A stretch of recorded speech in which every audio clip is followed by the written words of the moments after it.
जय हिंद। मैं हूं गीतांजलि। लाइव टाइम्स के डिजिटल प्लेटफॉर्म पर आप सभी का एक बार फिर से बहुत बहुत स्वागत है। मेरे साथ मौजूद हैं हमारे सहयोगी राजेश सिन्हा।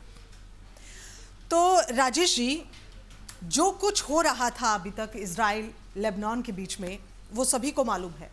हम लगातार इस पर प्रोग्राम करते आए हैं और ये अंदाज़ा लगाया जा रहा था कि अगर ईरान की एंट्री हो जाती है तो परिस्थितियां अलग हो जाएंगी। ईरान की एंट्री हो गई है, 200 से ज़्यादा मिसाइलें दाग चुका है ईरान।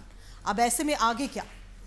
देखिए, पूरी दुनिया की निगाहें अब इसी बात पे थी कि अभी ये थी कि अगर क्या ईरान सीधा हमला करता है इजराइल के ऊपर। ईरान की जो स्ट्रेटेजी होती है और वो हमेशा से ऐसी रही थी कि वो अपने वो प्रॉक्सी जो फाइटर्स होते हैं उनके सहारे जंग लड़ता है। पूरे मिडिल ईस्ट में या वेस्ट एशिया में जहां भी जरूरत पड़ती है तो ईरान खुद मिसाइल्स नहीं दागता है। और ऐसे में जब इजराइल का था तो जब 7 अक्टूबर को जो ये पूरे जो कॉन्फ्लिक्ट की शुरुआत हुई है, ये ठीक एक साल पहले हुई है। 7 अक्टूबर 2023 को जब हमास ने हमला कर दिया था इजराइल के ऊपर, और उसके बाद हिजबुल्लाह ने भी नेक्स्ट डे से वहां पे प्रोजेक्टाइल्स डालने शुरू कर दिए थे इजराइल के। साथ ही साथ हुतीज भी हमला कर रहे थे। तो ये जो कॉन्फ्लिक्ट की जो शुरुआत हुई थी, ये इतना बड़ा चैलेंज नहीं है जितना बड़ा चैलेंज जो है ये लड़ाके हैं। देखिए, हुतीज का चैलेंज तब सामने दिखेगा जब ईरान और इजराइल के बीच में फुल स्केल एक वॉर शुरू हो जाता है। मैं युद्ध की बात कर रहा हूँ, इस तरह से अभी जो कॉन्फ्लिक्ट चल रहा है मैं उसकी बात नहीं कर रहा हूँ। हुतीज लाल सागर में लगातार जो वहाँ पर जो ट्रेड रूट्स है, जहाँ पे आपके जो जहाज जाते हैं, लेके जाते हैं आपके गुड्स, यूरोप जाते हैं, अमेरिका जाते हैं इस इलाके से, और उसके बाद से वो जो डिस्टर्बेंस वो लेकर आते हैं तो उससे पूरी दुनिया की इकोनॉमी पर असर पड़ता है। तो हुतीज बहुत इंपॉर्टेंट है क्योंकि हुतीज लगातार इस तरह के जो वेसल्स जो गुजरते थे लाल सागर से, उन पर वो हमला करते थे। तो ये जो तीन जो बड़े जो प्रॉक्सीज हैं, उनके साथ वो लड़ाई करता था। अब आपका सवाल ये है कि क्या ईरान तो आ गया, ठीक है, उसने सीधा हमला भी कर दिया है, तो अब आगे क्या? तो यहाँ पर आपको ये मैं बता रहा हूँ कि ईरान ने कोई आज ये पहला हमला कल नहीं किया था। इसके पहले भी 14 अप्रैल को ईरान ने सीधा हमला इजराइल के ऊपर किया था। उसके पहले हुआ ये था कि 1 अप्रैल को सीरिया में वहाँ पर कॉन्सुलेट में इजराइल ने एक मिसाइल दागा और वहां पे पूरा का पूरा जो दूतावास था वो जमींदोज हो गया। वहां पे टॉप ईरानी कमांडर्स मारे गए थे, कुल 13 लोग मारे गए थे। और उसके तुरंत बाद, मतलब 12 दिनों के बाद 14 अप्रैल को ईरान ने बहुत सारे प्रोजेक्टाइल्स, इसमें बैलिस्टिक मिसाइल्स थे, ड्रोन्स थे, उसने इजराइल की धरती पर हमला किया था। और आयरन डोम एक्टिवेट करने के बाद भी उसमें से कुछ गिर भी गए थे।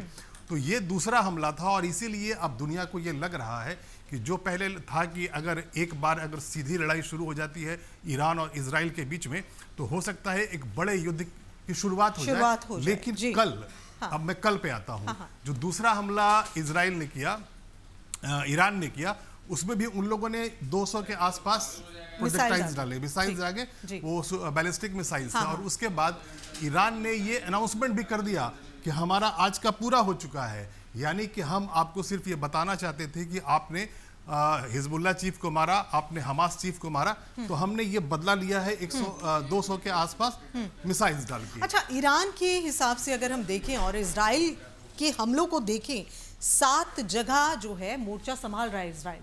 अब वो 7 जगह कौन कौन सी हैं और किस तरह से जो अभी तक हमले हुए हैं, क्या कुछ असर पड़ा है, ये हम एक मैप के जरिए जानेंगे। लेकिन उस मैप के जरिए जानने से पहले, ये जो 7 जगह है जिसमें इराक है, लेबनान है, यमन, इराक, सीरिया, गाजा और वेस्ट बैंक जो है, ये मेन जगह है जहां पर इजराइल का जो हमला है वो हो सकता है। ये एक टारगेट जो है इजराइल ने बना रखा है। इन्हीं जगहों को टारगेट पहले क्यों? क्योंकि ये प्रॉक्सीज हैं ईरान के, और ईरान के इशारे पे, ईरान की फंडिंग से, ईरान के आर्म्स एंड एमुनेशंस के सहारे ये इजराइल पे हमला कर रहे हैं। तो इन्हीं सही से लड़ाई लड़नी है इजराइल को, इन्हीं से। लेकिन अब अगर सीधी शुरुआत हो गई है, 2 बार ईरान हमला कर चुका है, कल बड़ा हमला कर चुका है, तो हो सकता है फिर से आज रात में भी इजराइल पलटवार करी ईरान की तरफ, और ईरान कहे मुझे भी बदला लेना है, मैं भी पलटवार करूंगा कल। ईरान फिर से पलटवार कर दे। तो हम अब मैप के बारे में बात कर लेते हैं। बिल्कुल बिल्कुल, मैप के जरिए हम जाने, लेकिन एक छोटा सा प्रश्न मैं चाह रही हूँ, क्योंकि आपसे ये सब जानकर बहुत सारी चीज़ें पता चलती हैं हमें। हम इन 7 जगहों की बात कर रहे थे जहाँ पर इजराइल निशाना बनाकर चल रहा है। आपने बता दिया कि भाई प्रॉक्सीज हैं वहाँ पर, और उनको सबसे पहले इसलिए निशाना बनाना है क्योंकि वो बड़ा चैलेंज हो सकते हैं। लेकिन ईरान इस बात को कह चुका है, आज उसने ये जानकारी दी है कि हमें मालूम है कि आज अब इजराइल हमारे लिए क्या क्या करने वाला है। ये सिर्फ एक मैसेज है या खौफ है या क्या है? देखिए, जब वॉरफेयर होता है तो साइकोलॉजिकल जो वॉरफेयर है उसकी बड़ी इंपॉर्टेंट जगह होती है। आप कम्युनिकेशन करते हैं, आप अफवाह उड़ाते हैं, आप दुश्मन देश को साइकोलॉजिकली आप कमजोर करते हैं। तो इस तरह की बातें कही जाती है, कहा जाता है कि आपके ऊपर तो हमारी पूरी नजर है, हमारे पास सारे इंटेलिजेंस इनपुट से आप क्या करने वाले। अब इसका मैं एग्जांपल आपको बताता हूँ।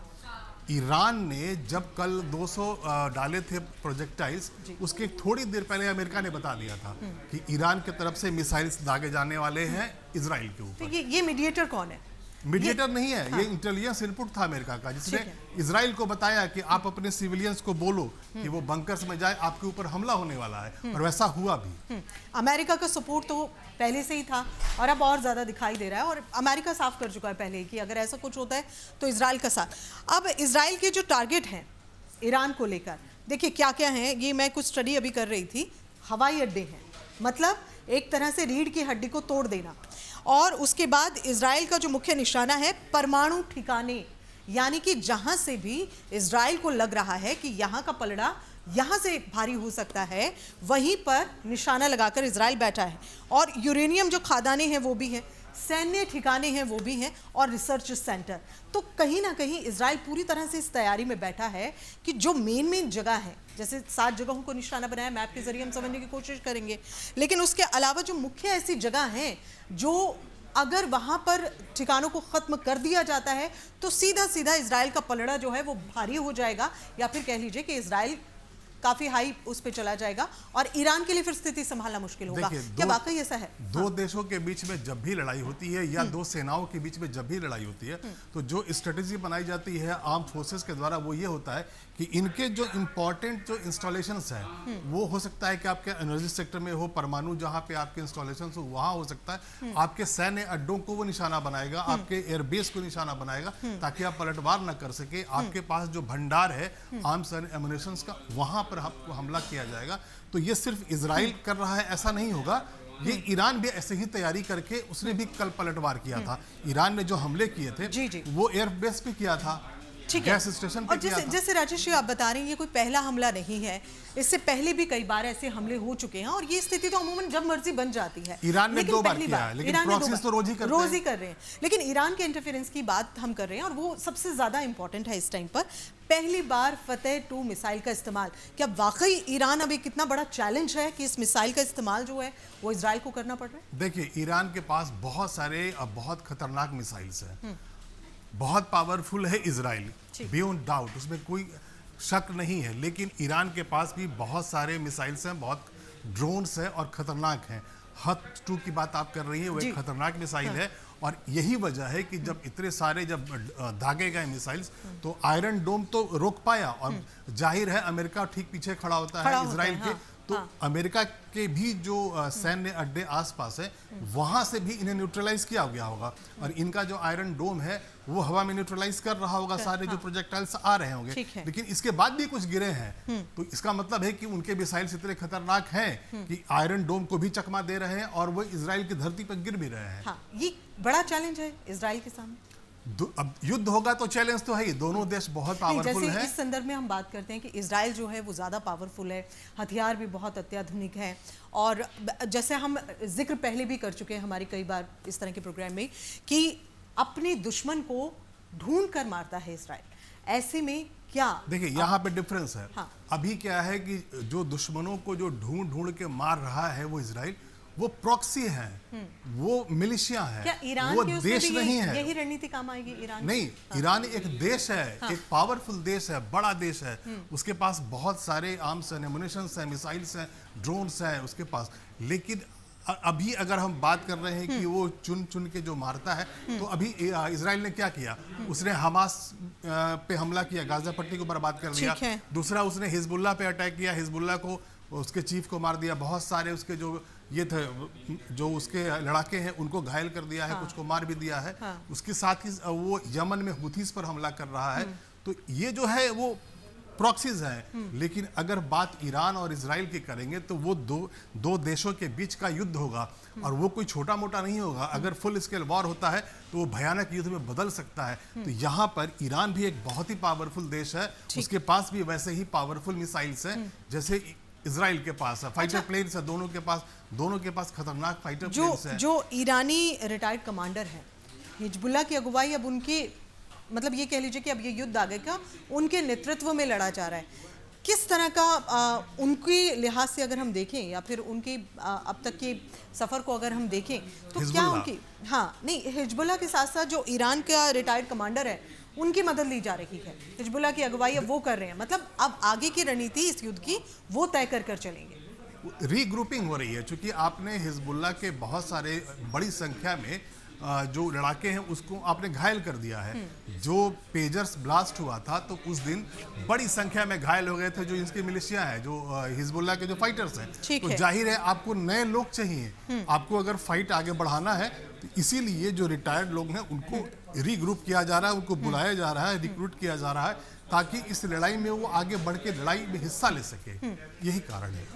औसतन ये जो बॉम्ब वगैरह जो बमबारी की गई थी, और हमने देखा कि जिस तरह से अटैक किया गया, मिसाइल दागे गई, हिजबुल्लाह, और जैसे आपने कहा कि प्रॉक्सीज हैं, लड़ते रहते हैं, ये तो होता रहता है। ईरान की एंट्री बड़ी बात है, लेकिन जो औसतन 1 टन का ये विस्फोट होता था, लेकिन अब अगर जो देखा जाए, कंपैरिजन किया जाए, तो इस बार तो इजराइल ने कमाल ही कर दिया है। वो विस्फोट जिस तरह से कर रहा है, हिजबुल्लाह की नींद उड़ाने के लिए काफ़ी है।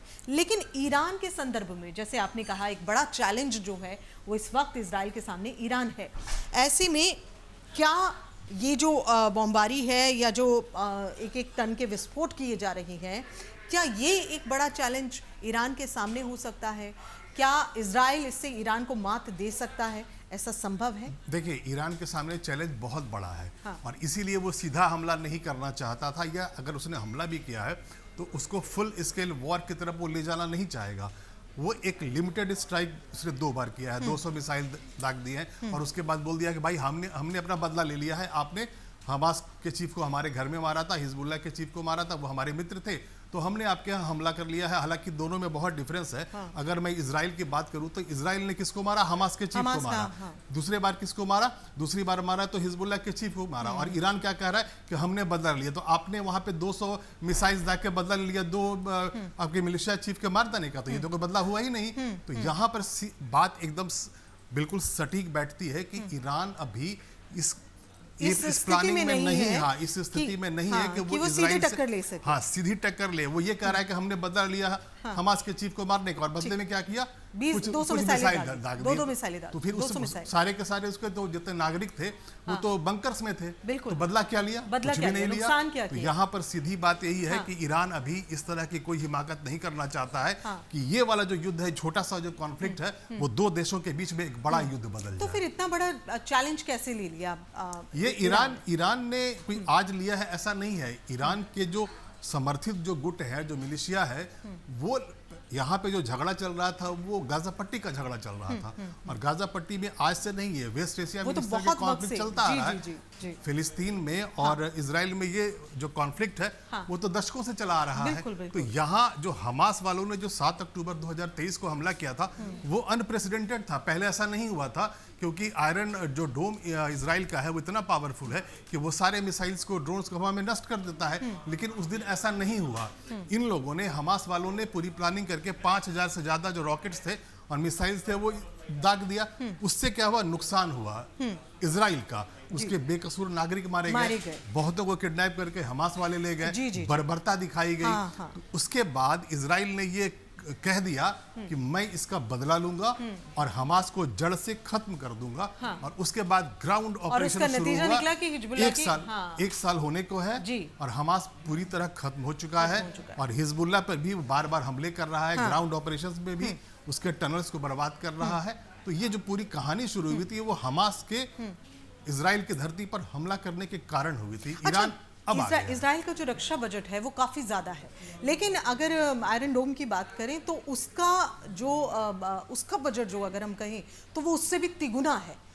क्या ये तिगुना बजट जो है ये एक बड़ा चैलेंज तो है ही ईरान के लिए? ईरान के लिए चैलेंज है, यही चैलेंज हाँ, है हाँ। क्योंकि आयरन डोम इतना शक्तिशाली एंटी मिसाइल डिफेंस हाँ। सिस्टम है कि आप किसी भी तरह के प्रोजेक्टाइल्स को अगर आप डालते हैं, दागते हैं इजराइल के ऊपर, तो उसमें बहुत सारे रॉकेट्स निकलते हैं और ज्यादातर जो आप ड्रोन्स आपके तरफ से आपके तरफ आ रहे हैं, यानी इजराइल की तरफ आ रहे हैं, या मिसाइल्स आ रहे हैं, उसमें बैलिस्टिक मिसाइल्स है, क्रूज मिसाइल्स है, इन सबको वो हवा में ही न्यूट्रलाइज कर देता है। आयरन डोम की यही खास बात है। और पहले दुनिया को ये लगता था कि आप इजराइल के ऊपर हमला नहीं कर सकते क्योंकि उसके पास बहुत शक्तिशाली आयरन डोम है, लेकिन इसीलिए प्लान करके हमास वालों ने 5000 से ज्यादा रॉकेट्स डाले थे, मिसाइल्स डाले थे कि ये जो आयरन डोम है जब तक 50 को न्यूट्रलाइज करेगा हम 50 और डाल देंगे, पता ही नहीं चल पाएगा इसी में कुछ आकर गिर गए थे। तो बिल्कुल जो आयरन डोम है एक बहुत बड़ा चैलेंज है ईरान के लिए। अब की स्थिति क्या है? जैसे अब हम आज की बात करें, 200 मिसाइल जो है वो दागी गई हैं, अब आगे क्या स्थिति बनती नजर आ रही है? क्योंकि ईरान की देखें ये स्टेटमेंट कि भाई हमें मालूम है कि अब हमें इजराइल यहाँ घेरेगा, इन जगहों को घेरेगा और यहाँ निशाना बनाएगा, ये कहीं ना कहीं उसका एक डर भी बयां कर रहा है। अब यहाँ पर अब इजराइल की तरफ देखने का आज की रात जो है हो सकता है इजराइल की तरफ से हमला हो ईरान के ऊपर, हो सकता है उसके प्रॉक्सीज के ऊपर हमला हो। क्योंकि जब कल रात में जब हमला हुआ था ईरान की तरफ से तो प्राइम मिनिस्टर नेतन्याहू ने साफ कहा था कि हम जो पलटवार करेंगे उसमें हम वक्त भी हम अपना खुद का मुकर्रर करेंगे, हाँ, और कैसे हम हमला करेंगे वो भी हम खुद तय करेंगे। तो अब ये देखना होगा कि इजराइल की तरफ से पलटवार कितना बड़ा होता है ईरान के। यही रात भारी वाली जो एक बात है वो बन रही है ईरान के साथ में। भारत पर कितना असर है? क्योंकि खबरें ये भी आ रही हैं कि अगर ये युद्ध यूं ही चलता रहा तो देखिए ऑयल महंगा हो जाएगा, जाहिर सी बात है, और इसके बाद कई सामान हैं जो वो भी महंगे हो जाएंगे। क्या वाकई ऐसा है? भारत पर कितना असर पड़ेगा? कुल मिलाकर भारत के लिहाज से अगर देखें तो भारत की इकोनॉमी पर तब असर पड़ेगा जब ये एक फुल स्केल वॉर बन जाता है, और अगर फुल स्केल वॉर बन जाता है तो ऑब्वियसली जो ऑयल प्राइसेस है वो बढ़ जाएंगे। अब इजराइल क्या करेगा? ईरान के तेल के ठिकानों पर हमला करेगा, उसके एनर्जी सोर्स को बर्बाद करेगा। तो उससे ये होगा कि जो पेट्रोलियम जो प्राइसेस हैं यानी क्रूड ऑयल जो है उसका प्राइस बढ़ जाएगा। अभी $74 पर बैरल के आसपास होगा, और हो सकता है वो 80 क्रॉस कर जाए, 100 क्रॉस कर जाए। तो उससे क्या होगा कि आप जो इंपोर्ट करते हैं जो क्रूड ऑयल, आपका बिल बढ़ेगा। आपका अगर बिल बढ़ता है तो आपका ट्रेड करंट डेफिसिट है आपका बढ़ जाएगा, जीडीपी पे असर पड़ेगा और सीधे लोगों पर असर पड़ेगा। एक तरफ से आपकी इकोनॉमी पर ये पेट्रोलियम प्राइसेस के हाई हो जाने से बढ़ेगा, दूसरी तरफ जो हुथीज हैं जो यमन वाले वो जो लाल सागर में वो एक्टिव हो जाएंगे। अगर युद्ध होगा तो पहले ही परेशान, व्यापार को कई हद तक वो प्रभावित कर रहे हैं। ऐसे में अगर वो एक्टिव होते हैं तो वहां पर भी असर पड़ेगा। तो अमेरिका, यूरोप, अफ्रीका और वेस्ट एशिया सबकी इकोनॉमी के लिए बहुत बड़ी मुश्किल आने वाली है अगर वो अटैक करेंगे। और वहां से फ्री मूवमेंट अगर नहीं होता है आपके गुड्स वेसल्स का, तो आपके इकोनॉमी को परेशानी आनी ही आनी है। चलिए, यानी कि भारत पर भी सीधा सीधा असर जो है वो देखा जाएगा, और ये युद्ध अगर यूं ही जारी रहा, और सबसे ज्यादा जरूरी आज ये है कि आज की जो रात है वो ईरान के लिए बहुत भारी रहने वाली है, क्योंकि ईरान को जो करना था ईरान ने तो कर दिया। 200 मिसाइल हो सकता है कि ईरान के ऊपर आज इजराइल पलटवार करे, लेकिन उन्होंने ये कहा था कि हम वक्त खुद मुकर्रर करेंगे। तो ऐसा नहीं कि ये बताना इजराइल का अपने आप में ही काफी है, जिससे ईरान कहीं ना कहीं डर में भी है, क्योंकि वो बता रहा है कि हमें पता है कि हम पे आज हमला होगा, आज की रात हम पे हमला होगा, और इसके लिए ईरान कितना तैयार है ये भी सबसे इंपॉर्टेंट बात है। बहरहाल ये जो मुद्दा है, ये जो खबर है, या ये कह लीजिए कि ये जो हो रहा है इजराइल और अभी तक लेबनान में था, अब ईरान की एंट्री के बाद कितनी जो संभावनाएं हैं किस तरह से बदल रही हैं, क्या कुछ खास हो रहा है, ये सब हम लगातार जो है बात कर रहे थे। और हमारा जो विषय है वो इजराइल के अगले कदम पर, ईरान के अगले कदम पर, हो रहे युद्ध पर और भारत पर उसके असर पर, ये हमारा आज का फोकस रहा था, जिस पर हमने आज चर्चा की है। हम उम्मीद करते हैं कि आज जो भी चर्चा हमने की है, जो जानकारी हमने अपने दर्शकों से साझा की है, उन्हें वो बिल्कुल पसंद आई होगी। और अगर आपको हमारी दी हुई जानकारी, ये हमारा जो डिजिटल प्लेटफॉर्म पे ये जो प्रोग्राम है आपको पसंद आया है, तो आप हमें कमेंट ज़रूर करिएगा। और हम आपसे ये भी कहना चाहते हैं कि अगर आपके कोई सजेशंस भी हैं तो आप बिल्कुल हमें कमेंट कर सकते हैं। अगर आप चाहते हैं हम किसी अन्य विषय पर एक बार आपके साथ मौजूद रहें और उस पर चर्चा करें, तो हम वो भी ज़रूर करेंगे। आज के राजेश जी, अब हम मेरे ख्याल से विदा ले लेते हैं अपने दर्शकों से। हम फिर से एक नए विषय के साथ आपके बीच ज़रूर हाजिर होंगे। जय हिंद। जय हिंद।